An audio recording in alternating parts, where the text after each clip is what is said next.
Jusqu'à 10h, le réveil DKL spécial Benjamin Biolay. Un grand moment de radio qu'on vous réserve également ce matin sur nos ondes. On est très heureux de recevoir Benjamin Biolay. Bonjour. Bonjour. Bonjour Benjamin. On est très heureux avec Héloïse et puis tous nos auditeurs, nos auditrices, de découvrir non seulement cet nouvel album dont on va parler dans quelques minutes, cet album Sinclair, qui est dans les bacs depuis septembre maintenant, hein, si je me trompe pas. Je crois, oui. Ouais, c'est ça. 6e album, un album non, qui... Là, vous vous trompez. Ah. Enfin, là, tu te trompes. Non, 10e. 10e, ouais, d'accord, ouais. Ok. Presque pareil. Mais bon. Ah non, ça change quand même, oui, puisqu'il y a d'autres choses. Mais c'est vrai qu'il y a eu d'autres choses... il n'y a pas longtemps. En tout cas, cet album s'est très vite propulsé en tête des ventes. Il y a une raison qu'on va découvrir forcément durant cette interview. C'est le résultat d'une grande histoire d'amour également entre le public et toi, un amour partagé entre scène et album studio. Dans Grand Prix, on en parlait un petit peu hors antenne, tu partages ta passion pour le sport automobile. Oui, vraiment, pour le sport automobile et tout ce qui en découle, tous les mythes qui en découlent et toutes les métaphores qu'on peut faire par rapport au pilote, qui est quelqu'un qui cherche à améliorer son tour de quelques dixièmes de seconde. Certaines personnes pensent qu'ils font des tours pour rien et d'autres comprennent qu'en fait, c'est la performance et le but est de s'améliorer millimètre par millimètre, microseconde par microseconde, et c'est un peu ce qu'on fait quand on est musicien en fait. Justement, c'est ce que j'allais te poser comme question, c'est ce qu'on recherche, et dans la musique, c'est pas évident. Dans la musique, c'est un des arts où on progresse toute sa vie. Ouais, je trouve ça, c'est plutôt valorisant. C'est à l'opposé du sport complètement, où le corps vous lâche. À un moment, vous pouvez plus faire les performances que vous faisiez autrefois. La musique, chaque jour, permet de progresser un petit peu, quoi. Les grands concertistes qui continuent à travailler tout le temps, ça les ennuie pas, parce qu'ils découvrent encore de nouvelles. Nous, on a l'impression qu'ils sont au taquet, qu'on peut pas jouer mieux que ça, mais en travaillant chaque jour remettre ça sur le métier, ça permet de s'améliorer vraiment. Alors ça nous a permis d'illustrer un petit peu cet album Grand Prix. Il y a évidemment ce dernier album, Sinclair, qui parle du Mont Sinclair, ouais, qui culmine 7. Hein, c'est ça. C'est important. Modestement, il n'est pas très haut, mais il les culmine. Hein, il culmine. C'est important pour toi en tant qu'artiste de partager des choses qui te touchent dans ta vie. J'imagine que le partage est important parce que c'est dans un second temps. Mais souvent pouvoir mêler plusieurs passions, parce que la musique c'est ma passion, c'est pas, moi je vois pas ça comme un métier ou une carrière, c'est ma passion quoi, depuis que je suis tout petit. Comme donc, le cinéma. Comme le cinéma, j'avais plus une passion de spectateur. La musique j'ai toujours aimé en faire et en écouter bien sûr, mais en faire j'ai toujours eu envie de faire ça dans la vie, donc c'est vraiment, et donc mélanger plusieurs passions, c'est toujours quelque chose qui m'excite profondément. Qui est-ce qui vous a poussé à faire du cinéma ? C'est une metteuse en scène qui s'appelle Sylvie Vered. D'ailleurs, on sort un film là, qui s'appelle Stella est amoureuse, qui est la suite d'un film qu'on avait fait il y a longtemps. Et elle voulait vraiment que je joue dans des films. Et j'avais refusé avant un film de Claude Miller. Et après, je m'en voulais en fait. Je m'étais trouvé dépourvu de courage, ça poliment. Et du coup, quand j'ai rencontré Sylvie, je me suis dit, allez, laisse-toi faire. Et puis, petit à petit, elle a réussi à me convaincre. Et puis...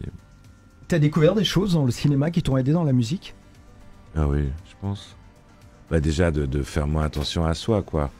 De pas être dans le narcissisme, parce que il y a des films au cinéma, on est particulièrement enlaidi ou parfois on est embelli, mais moi je me retrouve souvent dans des situations où ils trouvent que ça suffit pas, ils en rajoutent, donc ils m'enlaidissent.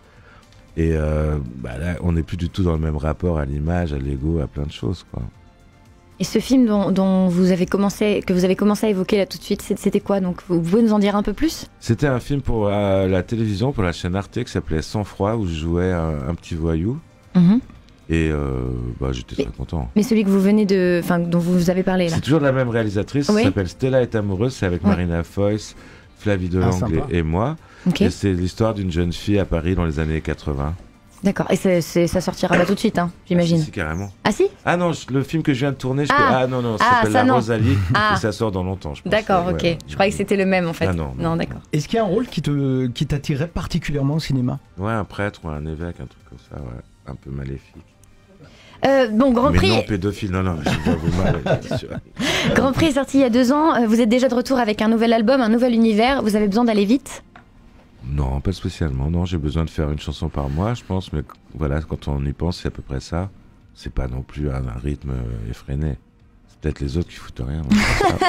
Qu'est-ce qui t'inspire d'où te vient l'idée de faire une chanson sur un thème? Ça vient comme ça?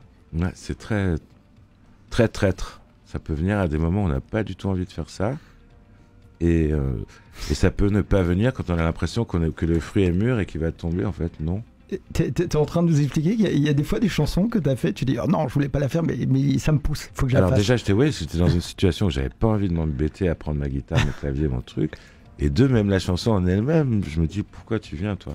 Mais c'est parce qu'il y a un truc un peu magique, j'ai toujours cette relation un peu magique avec le fait de fabriquer des chansons, parce qu'il n'y a rien entre la guitare et soi, et il y a de l'air, quoi, et à la fin, ça fait une chanson. Et on parlait hors antenne, là, juste avant le début de l'interview, de cette approche que tu as dans la réalisation des morceaux, dans l'arrangement. T'aimes pas trop de... Quand il y a trop de choses, t'aimes bien quand c'est naturel, quand c'est brut. Ah oui, j'aime bien quand c'est naturel, mais il m'est arrivé de faire des disques très très produits, mais plus je vieillis, moins j'aime ça. J'aime quand c'est de plus en plus épuré. La tournée, elle démarre en 2023. Pourquoi tout ce temps d'attente entre la sortie de l'album et bon là il y a une réédition qui sort le 9 décembre, mais pourquoi pourquoi tu attends aussi longtemps? Voilà. Parce que j'ai fait une tournée très très longue qui a été très très décalée pour les raisons sanitaires qu'on connaît tous. Et figurez-vous que j'ai fait la dernière date de ma tournée d'avant, le jour de la sortie du nouvel album. Donc il a quand même fallu faire un petit break quand même pour ne pas perdre le plaisir d'être sur scène, pour aussi permettre aux musiciens qui jouent avec moi de jouer avec d'autres. Parce que c'est important pour un musicien de... Genre quand les gens disent mes musiciens, ça me rend hystérique, ils sont à tout le monde les musiciens. et ils s'enrichissent, plus ils jouent avec des gens, plus ils reviennent riches et forts. Et voilà, et puis oui, ne jamais monter sur scène, là c'est important. J'ai envie de revenir sur l'album, le dernier album qui est très brut, qui a un son bien rock. Est-ce que c'est une façon d'annoncer la tournée qui arrive? C'est un album qui a été fait pendant la précédente tournée, donc j'imagine que c'était une façon de garder la même façon de faire de la musique, surtout quoi, pas aller dans d'autres sphères, garder le côté hyper agréable de jouer tous en live, ensemble tous les soirs, d'avoir de l'énergie à revendre. Et peut-être que le prochain sera complètement différent, mais là je voulais vraiment être avec les mêmes musiciens. Et justement, tu disais que tu avais enregistré cet album en même temps que la tournée, et donc avec les mêmes musiciens. Exactement. Ça a donné une énergie particulière, du coup, sur cet album par rapport aux autres? Ouais, vraiment. Ça, ah ouais, c'est quand même une grosse machine, une tournée. On répète, on met ça en place, et quand ça démarre. C'est vraiment un peu comme un moteur, quand il est bien chaud, bien huilé. Et j'avais envie de garder la même énergie, je me voyais pas retourner en studio tout seul et tout, non, c'était pas marrant. On revient toujours à la Formule 1. Ouais, toujours bien sûr. Justement, puisque tu parlais de ce que tu aimais dans la manière de réaliser la musique, est-ce que c'est pareil pour tout ce qu'on va voir sur scène? Est-ce que le décor, c'est toi qui choisis, c'est toi qui imposes des choses? Quand même, non, j'imposerai, on me propose des choses, j'ai de la chance, je suis entouré de gens très très créatifs, et j'ai juste à choisir, donc c'est quand même c'est du luxe. Parfois j'ai quelques idées, je vous rassure, mais non, c'est un vrai plaisir d'échanger, de préparer ça. Les gens que je connais ont mon album bien avant qu'il sorte, donc ils peuvent écouter, se faire une idée et commencer leur création. Voilà. La réédition de votre album le 9 décembre, elle va sortir en 2 exemplaires. Donc il y aura une édition avec donc l'album et les ajouts, et une édition uniquement pour les ajouts qui sera en édition limitée. Pourquoi ce choix? C'est parce que vous vous êtes dit comme ça il y en a pour tout le monde? Non, parce qu'il y a très longtemps, enfin il n'y a pas très longtemps, mais il y a 8 ans je pense, un album qui s'appelait Palermo Hollywood, et on avait fait une édition comme ça de luxe. Et en fait, j'avais trouvé ça pas très honnête par rapport aux gens qui avaient acheté l'album, que quelques mois après, ceux qui l'achètent aient plus de choix. C'est quand même pas tout à fait cool. Et donc, dès l'album Grand Prix, on a fait ça, et on a sorti évidemment les inédits à part pour les gens qui ont déjà acheté l'album, ce qui me paraît être la moindre des choses. Est-ce qu'il y a des surprises en plus dans cette version où il n'y a que les inédits ou pas? Parce que du coup, c'est un peu un clin d'œil pour vos fans de la première heure qui vous suivent dès le début, dès la sortie de l'album. Ces gens-là, ils achètent que peut-être l'extension. Est-ce que vous réservez des petites choses en plus ou pas du tout? Non, parce qu'après, je me dirais, c'est pas cool. Ouais, c'est pas cool pour les autres, ouais, c'est pas faux. Ça devient complètement... On s'en plus, oui. 6 victoires de la musique, depuis le début de ta carrière. C'est quand même assez C'est bien, exceptionnel. non, j'ai beaucoup de chance, Et bien sûr. Et des collaborations assez incroyables. Je pense notamment Henri Salvador et on passe à Vanessa Paradis. Tu as écrit, tu as composé, tu as arrangé des albums. Qu'est-ce qui est le plus important par rapport à ton intervention? Qu'est-ce que tu aimes le plus? Ou alors c'est un ensemble? Non, c'est un ensemble de choses que j'appellerais la musique, quoi. Il y a même des disques où j'ai juste joué 3 notes de guitare ou de clavier que j'adore, même si je ne les ai pas composées, pas arrangées, pas... Non, c'est le plaisir de faire de la musique. C'est vraiment... Tu n'imaginerais pas ta carrière juste en tant que toi, interprète. C'est un vrai besoin que d'intervenir également avec d'autres artistes. C'est tellement... C'est enrichissant. Ouais, c'est magnifique. C'est vraiment... C'est pour ça aussi que je fais du cinéma. J'aime bien faire des choses à plusieurs, si j'ose dire. En tout cas, tu nous as permis de découvrir ta vision de la musique, du cinéma, de ce que toi, de ce qui t'anime dans ta vie en général. Et puis là, tu es sorti un petit peu de ce que tu fais d'habitude. Tu nous as offert un album avec des chansons de Noël.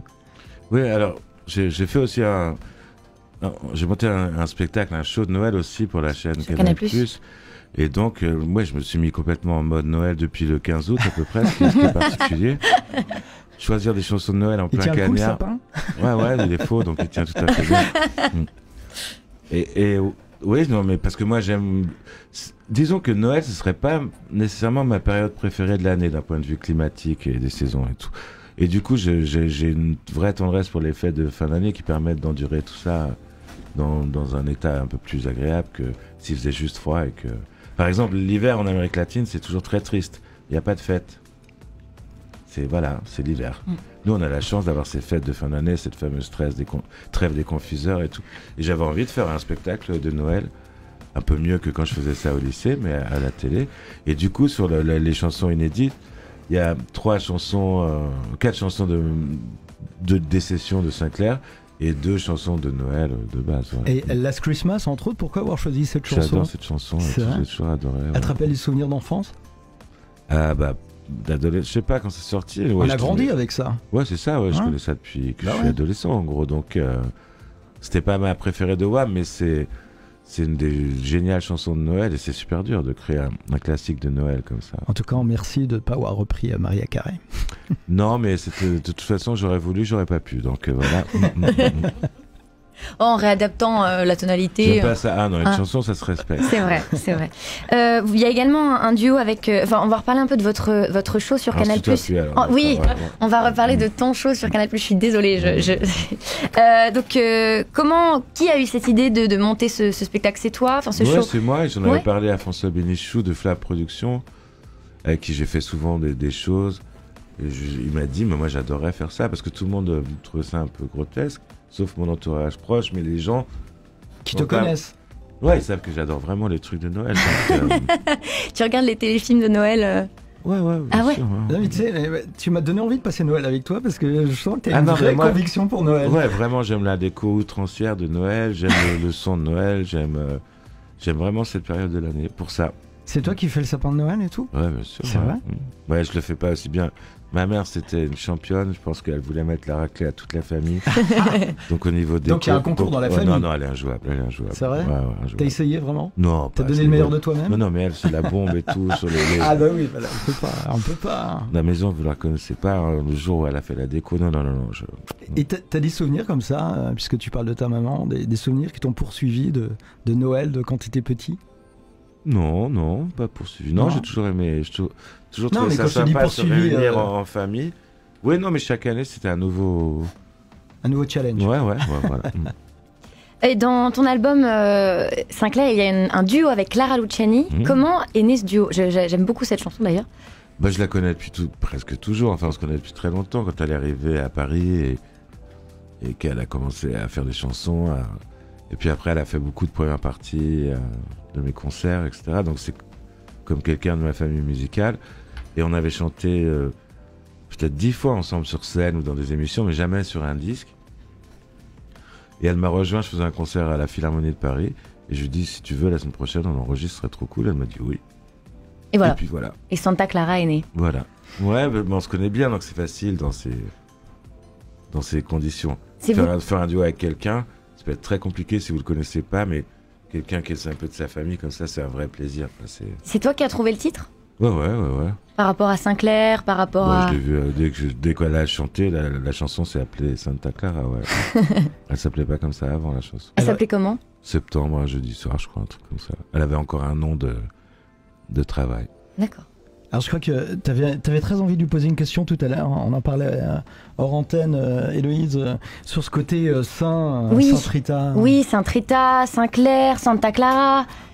Il y a quand même une grosse, une grosse part un peu de croyance. J'ai toujours aimé ce qui est liturgique ou ce qui est de l'ordre des bondieuseries. Je suis pas un catholique fervent, pratiquant, tout ça. Hein. Mais j'ai toujours aimé ce décorum. Ma ville préférée au monde, c'est peut-être Rome, d'un point de vue esthétique. Moi, dès qu'il y a une fiction avec un pape dedans, je cours, quoi. J'ai un truc, voilà, ça m'a toujours... Et après, j'ai beaucoup de respect pour les gens très religieux et tout. Est-ce qu'il y a des moments, justement, où dans ta vie, c'est un peu plus personnel comme question, mais où justement, ce côté religieux t'a aidé à avancer ou à te sortir d'un truc c'est des convictions très intimes. Moi, comme je le dis, je suis pas pratiquant, je suis pas très respectueux des gens très dogmatiques en général, donc je me vois pas rentrer dans le rang de... Mais tu le fais à ta façon. Ouais, à ma façon, et j'ai beaucoup de respect pour les gens qui sont eux-mêmes religieux, tant qu'ils sont pas dans le prosélytisme, je les respecte énormément. La chanson Rends l'amour, ça évoque une rupture. Ouais. Non, pas vraiment. Non. C'est une chanson un peu gag quand même. Ah ouais, d'accord. C'est un peu le slogan Rends l'argent détourné, je vais pas mentir. D'accord, ok. Parce que moi, en l'écoutant, je savais pas si c'était la chanson d'un homme en colère ou la chanson d'un homme triste. C'est la chanson d'un homme qu'on a râlé. D'accord, ok. On parlait de duo, de collaboration et notamment de Clara Luciani. Est-ce qu'il y a des artistes avec lesquels tu n'as jamais eu l'occasion de chanter et avec qui tu aimerais chanter ? Alors pas forcément des artistes français, mais peut-être d'outre-Manche ou... Ah, il y en a beaucoup, bien sûr, mais j'oserais pas dire parce que c'est toujours répondre à cette question, c'est toujours un peu piégeux parce que ça peut paraître très prétentieux quand même. Bah non. Non, j'aime mieux dire les choses que je pourrais jamais faire, genre. J'aurais adoré écrire avec Claude Nougaro, des choses comme ça, mais bon, ça n'a pas été possible. Ouais. Là, techniquement, ça va être compliqué. Ça va être dur. Effectivement. Et dans la jeune génération, on a parlé de Clara Luciani, est-ce que tu as repéré de 3 artistes qui t'ont un peu accroché l'oreille ? Ah ouais, il y en a beaucoup, hein. C'est vraiment une super génération. Il y a évidemment Clara, Juliette, Armanet, Angèle, évidemment Pomme, Oshi. Donc déjà, rien que ça, c'était quand même 5 stars et je trouve ça... vraiment très impressionnant de voir le nombre d'artistes qui surgissent. Souvent, c'est des filles, c'est très bien. Mais il y a aussi Flavien Berger. Il y en a plein, enfin, des Bonnie Banane. Il y a plein d'artistes qui sont vraiment très, très singuliers et très, très forts, quoi. Eh bien... Tu voulais parler d'Oshi, je crois. Oui, non, pas spécialement. Non, pas du tout. Non, Oshi. Non. Elle va être contente. Mais moi j'ai des questions. Non, mais Oshi, elle a travaillé avec beaucoup d'artistes, notamment Patrick Bruel entre autres. Enfin, elle écrit beaucoup de choses. Elle est très Patrick Bruel. Ouais, elle a travaillé avec lui sur une des chansons de son album. Est-ce que vous pourriez faire un duo avec elle, vous par exemple ? Enfin, est-ce que tu pourrais faire ? Je vais y arriver. Est-ce que tu pourrais faire ? C'est vrai ? Ouais. Sur quel album ? Sur son album, le dernier, l'édition de luxe encore de son album. D'accord. Voilà. Très bien. Et pourquoi vous switchez pas les albums, vous pouvez pas mettre cette chanson-là, la rajouter sur un des... Non, parce que c'est vraiment... C'est son univers. Ouais, c'est vraiment son univers. Ok. Moi, qu'est-ce que j'ai fait ? J'ai fait mon texte et tout. C'est sa musique et c'est un duo et elle a fait son texte, donc c'est vraiment rentré dans l'univers de quelqu'un. Et j'ai beaucoup de tendresse pour elle et beaucoup d'admiration. J'aimerais bien qu'on vienne sur un sujet qui est vraiment d'actualité puisqu'on sort de la Starac. Quelle est ta vision, toi, de toutes ces émissions Starac ? On a connu la Nouvelle Star, The Voice. Là, je vais pas mentir, j'ai pas vu la Starac cette saison, donc je peux pas avoir de vision. Mais le principe, ça fait beaucoup de bien au chant français. Je pense que c'est forcément lié à ces émissions. Les gens chantent beaucoup mieux maintenant en France.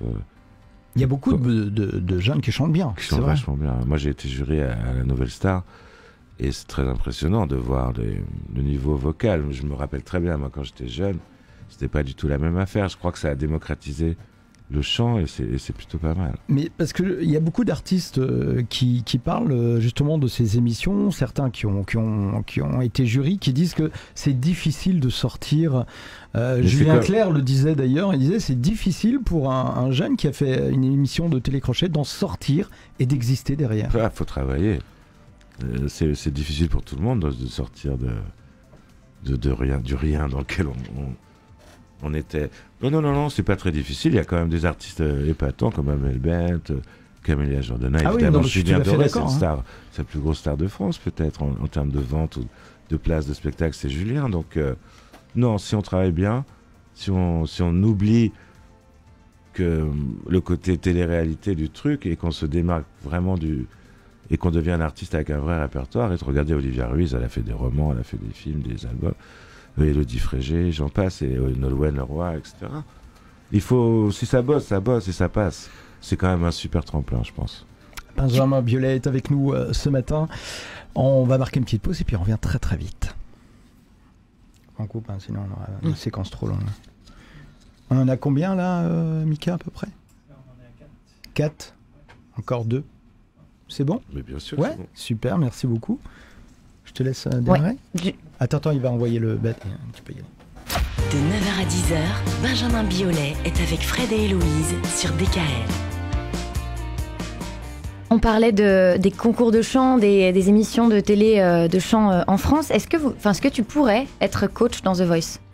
J'ai été co-coach de Marc Lavoine. Oui. Ouais. Exact. Mais ça t'a pas donné envie de Pas du t'asseoir tout, non. Ah ouais? Non. Non, il y a plus de... Non, je me sens pas légitime à dire à des gens fais ci, fais ça. C'est tellement personnel la musique, c'est tellement que je critique pas les gens qui le font, bien au contraire, mais je me vois pas être coach de gens c'est trop directif comme délire. Je ferais pas ça, je peux pas. J'étais pas le meilleur ami des profs moi quand j'étais à l'école ou au conservatoire. Je peux pas passer dans l'autre camp là, je peux pas tout faire. Mais ça veut dire qu'on n'est pas obligé forcément de passer par là pour réussir. En fait, on peut être rebelle, par exemple, et avoir sa vision de la musique, et puis y arriver. Bien sûr, la plupart des artistes que j'ai cités avant en préambule, ils ne sont pas passés par là, à l'exception notable de Julien, par exemple, dans les gens qui comptent vraiment aujourd'hui. Mais ça dépend où on est né, ça dépend de beaucoup de choses et tout, du milieu familial. Je veux dire, si vous êtes le fils d'un type qui possède un studio à Paris dans le 9e arrondissement, c'est plus facile. C'est pas la peine de faire la Starac, évidemment. Si vous êtes né comme moi à Villefranche-sur-Saône ou je sais pas quoi, n'hésitez pas. C'est un moment, c'est un accélérateur de destin. On peut venir te voir si on est artiste? Bien sûr, ça arrive souvent. Ouais, c'est vrai, tu reçois des... Ouais, je donne mes conseils, toujours très, très distant, très respectueux, parce que je considère que je peux pas dire même à quelqu'un, je peux pas lui dire c'est nul. Je vais pas lui dire je trouve ça nul, mais je pense que nanana. Donc je préfère l'encourager. Pour revenir au show de Noël dont on parlait tout à l'heure qui sera sur Canal+, est-ce que tu pourrais nous donner un petit avant-goût, nous raconter les coulisses de comment ça s'est passé, comment ça s'est En gros, est-ce que le Père Noël, ce sera toi? Non, le Père Noël, ce sera pas moi. Ce sera plus Kad Merad, et encore non. Oh, ça va être drôle, ça. Non, mais il y a plein... Non, c'est pas vrai. Mais il y a Kad, mais il fait pas le Père Noël. Non, c'est un vrai décor de Noël avec des sapins, tout ça. On est tous très bien habillés et on joue des classiques de Noël. Ah ouais, c'est premier degré. Et chanter avec Kad Merad, c'est comment? Ah bah là je l'ai laissé chanter tout seul. Il chante super bien, mais c'est un très bon chanteur, Kad. Hein, c'est vraiment un très bon guitariste aussi. Quand il joue avec les mains. Très bon musicien, donc Kad, vous pouvez chanter avec lui. C'est même un chanteur à voix. D'accord, on le note, on n'hésitera pas à lui demander de chanter. Benjamin Biolay, notre invité ce matin. Ce matin, l'équipe du Réveil DKL est avec Benjamin Biolay jusqu'à 10h. Le Réveil DKL spécial Benjamin Biolay avec Fred et Héloïse. Et on arrive sur la dernière ligne droite de cette interview. Le temps passe extrêmement vite en ta compagnie, Benjamin. C'est vraiment un bonheur de t'avoir avec nous depuis maintenant pratiquement 1 heure. On parlait de cinéma tout à l'heure. Est-ce qu'il y a des projets ou des choses que tu aimerais réaliser que tu n'as pas encore réalisé, ou une idée dans la tête? Moi, j'aimerais bien faire un film musical moi-même, le réaliser. Comédie musicale ou film? Après, dans le comédie, il y a le terme comédie. Forcément. Et puis, quand on dit comédie musicale en France, on a trop tendance à pasticher Legrand et Jacques Demy, je trouve. Et il faut trouver un autre style quand même, parce que ça reste de la musique des années 60, et qui est génial, que j'aime à la folie, mais il faut essayer de trouver un autre truc. Une comédie musicale sur Noël? Un film musical, quoi. Non, pas sur Noël. Non. Là, je suis sur Noël depuis le mois d'août. Non, mais ouais, voilà, il y a un moment où... Mais ça pourrait être drôle quand même. Peut-être plus tard, mais on va laisser passer plusieurs Noëls. Voilà. Et dans ce film musical, vous pourriez l'incarner? Vous pourriez être le héros de ce film S'il y a un musical? rôle qui me convient, oui, mais c'est pas nécessaire. Ce qui compte, c'est vraiment de composer les chansons, d'écrire le scénario et de réaliser. Ouais, si je vais au bout de ce truc. Ouais. Au début de l'interview, on parlait justement de Seth et de Sinclair. Je crois que vous avez une spécialité que vous aimez particulièrement, enfin que tu aimes particulièrement, en tout cas à Seth. Une spécialité culinaire. Ouais, mais il y en a plusieurs. Il y en a une particulièrement. Ouais, laquelle? C'est un petit peu la blague qu'on... Non, moi, c'est pas moi le fan de ZZ, puisque c'était ça. Non, moi, j'aime bien une ZZ de ton doigt, il me semblait que ça allait partir comme ça. Moi, mon truc, c'est la tielle. D'accord. Il n'y a pas moyen de se marrer, de faire des jeux de mots graveleux. Okay. Mais mon ami Melville Poupeau, par exemple, adore la ZZ, c'est vrai.